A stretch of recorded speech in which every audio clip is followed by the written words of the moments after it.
Allow me to lay out a scenario that might sound familiar to you. Get in a relationship with someone who seems really sweet at first. They're going through a lot of problems, but they say that you've been their saving grace, the one thing keeping them happy in an otherwise dismal, hopeless world. You stay with them for months, maybe years, but without the newness of a fresh relationship to keep them happy, they start treating you like shit. Their behavior falls apart. They're using their problems to manipulate you or to justify their bad behavior in the relationship. You're desperately trying to change them, but they just don't believe change is possible. You feel so bad for them and you're so sure that eventually you'll break through. It might not be that exact scenario, but a lot of people have felt the weight and the stress of being in a relationship where they feel like they have to try and save the person that they're dating or get their life together for them. I've suffered through this dynamic myself, and in this video, I want to talk about it. I want to split this into two parts. The first part is going to be why we get into these relationships,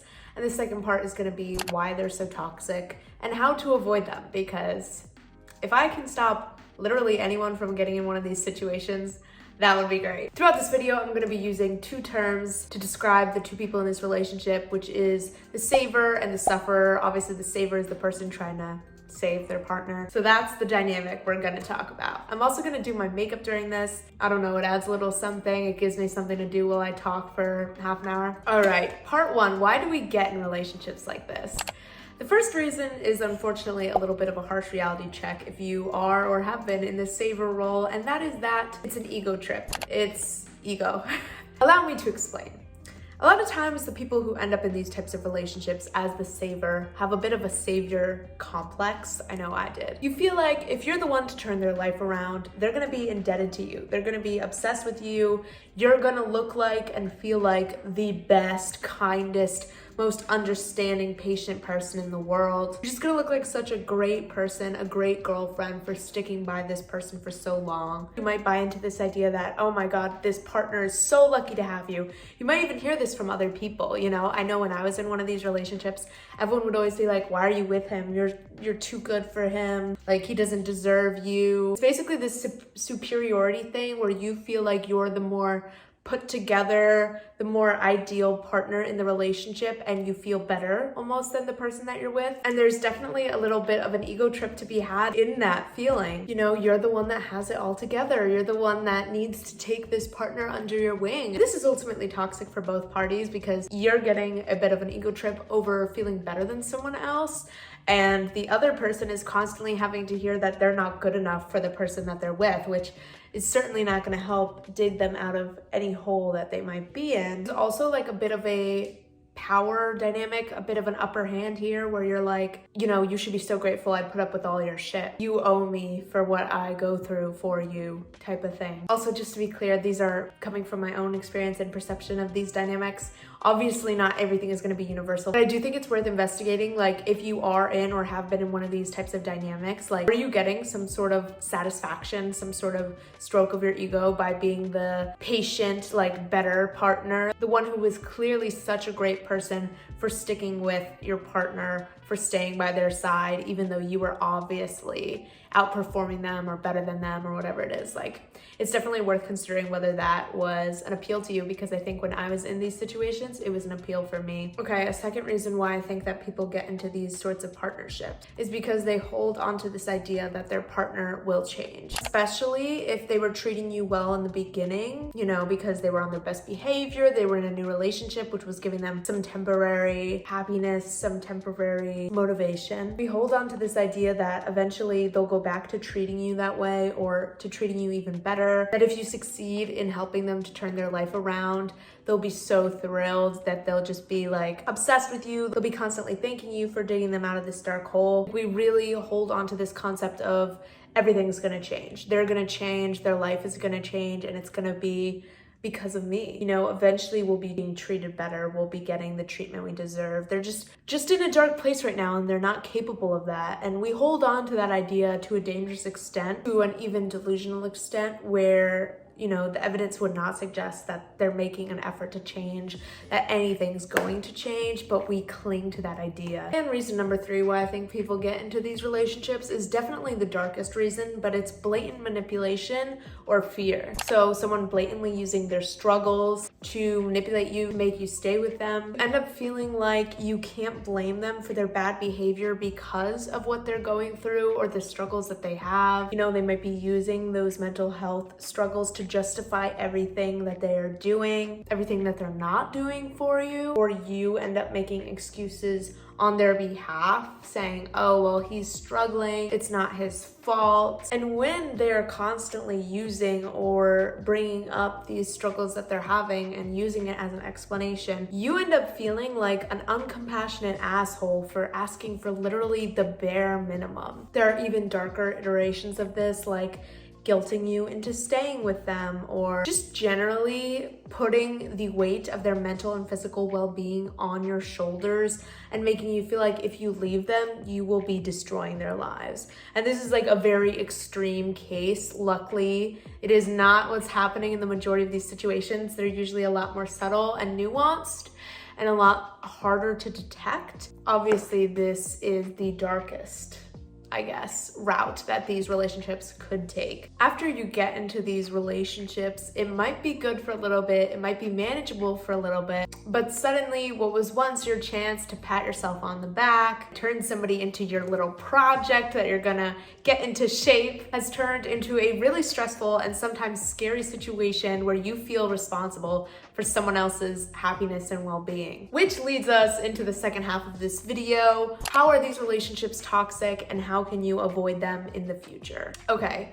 so reason number 1 why these relationships are fucked is just because of the weird, unhealthy power dynamics. Both parties have this weird sense of power. The saver has power because they are the one that's needed. They're the one that feels put together, like the stronger one in the relationship, and they feel like this other person would fall apart without them. And that does give them power. It's a very dependent scenario, which is obviously not what relationships should be. Ideally, they are two independent people who improve each other's lives but don't rely on each other. And the sufferer also has power because they can make excuses, they can use their struggles as manipulation to keep the other partner in the relationship. These are both false senses of power. They're not really empowering to anybody because neither partner feels the need to change or grow. From the saver's perspective, they already feel like the best person in the world. They feel so put together because they're using the sufferer as their frame of reference. They are consumed by this idea of how patient and kind and forgiving they are due to this relationship. And they don't need to take any responsibility for the problems of the relationship or the unhealthy dynamic. They can push all the blame onto the sufferer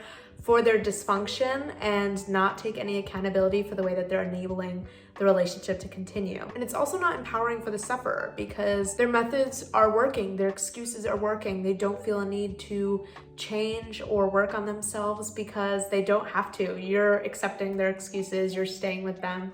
So why would they change? You're not holding them accountable either. Second reason why these relationships are toxic as fuck is that mental health is being used as an excuse for bad behavior. 2 important points to be made here. If you do not feel like you are stable enough or in a good enough place to bring a good and healthy version of yourself to a relationship, wait to get in a relationship. Don't get into a relationship. Equally important point, I think, is that people who are struggling with mental health can be good and healthy partners. I think it's important to recognize that the issues here don't come from the fact that one of the partners is suffering from issues or struggles or mental health related problems, but the fact that they are allowing that to contribute to a toxic dynamic, that they are putting the weight of those issues onto their partner, and ultimately that they are using it as an excuse to not step up to the plate for their partner, to not be there for their partner, to not be a mutual, fully equal participant in that relationship. If you communicate and still treat your partner well, it is very possible to be in a healthy relationship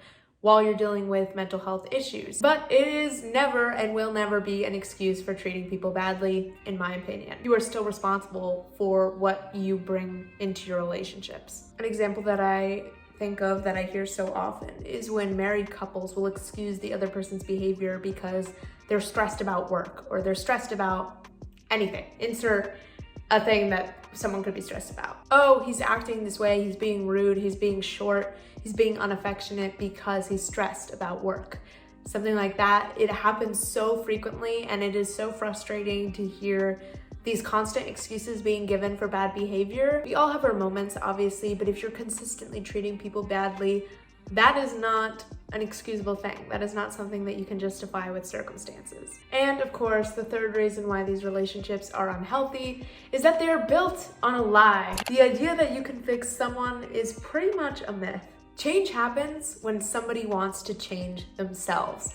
You can't convince them. You can't make them see the light. Trying to do so is going to be draining and nearly impossible, immensely frustrating if the person is stubborn and refuses to change. The sufferer needs to want to change for themselves. Otherwise, you're just going to keep pouring love and energy into them.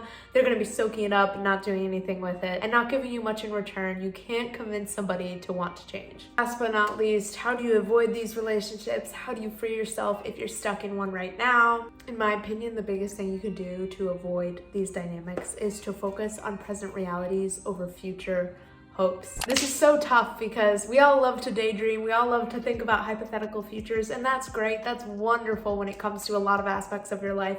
But when it comes to staying in a relationship because of your ideas of what it could be, that's bad. That's really bad, because the present reality is the only guaranteed fact, the only truth that you can depend on. You have to be honest with yourself. Is this relationship currently fulfilling what you know you deserve or know you want? A second thing to really keep in mind if you're trying to stay out of these types of relationships is to really think about whether or not you like your partner. Do you like their traits? Forget about love, forget about the romantic emotions. What do you admire about them? What do they bring to the table? Are they adding to your life? Do they have goals? Are they ambitious? What are the traits that you admire in other people? Do they possess those traits? Put aside the fact that you feel like you love them, that you love that they need you, and just really focus very objectively on, do I like this person? Do I like who they are? Do they push me to want to be better? You deserve to have standards for your partner, and if the answers to any of these questions are that, they're lacking in major areas that you care about, get the fuck out! Make sure it makes as much sense logically as it does emotionally. It's very easy to get caught up in the whirlwind of emotions, wanting to be there for somebody, wanting to help them, and forgetting about the fact that we're allowed to have standards intellectually about what we want from a partner. The last thing, and a very, very important point that I want to make, is that you are not responsible for anyone's mental health, anyone's life. And if you feel stuck because you feel like the weight of the world is on your shoulders and you're responsible for how this person's life goes, just remember and just know that you are only responsible for yourself. No matter what you're told, no matter how much guilt and obligation you feel, being in a relationship is and always will be a choice. At any point, no matter how long you've been together, no matter how invested you are, if your needs are not being met, you're allowed to leave, and you should leave, regardless of how it affects your partner, because ultimately you're not responsible for that. All you're responsible for is making sure that you are happy and taken care of. Basically, in conclusion, if you're in one of these relationships right now, leave. And if you're lucky enough to not be, avoid them like the plague. You're hot, you're cool, you deserve better. All right, makeup's done, video's done. I'm gonna go make tacos. I love you all so very much. Catch you in the next one. Bye.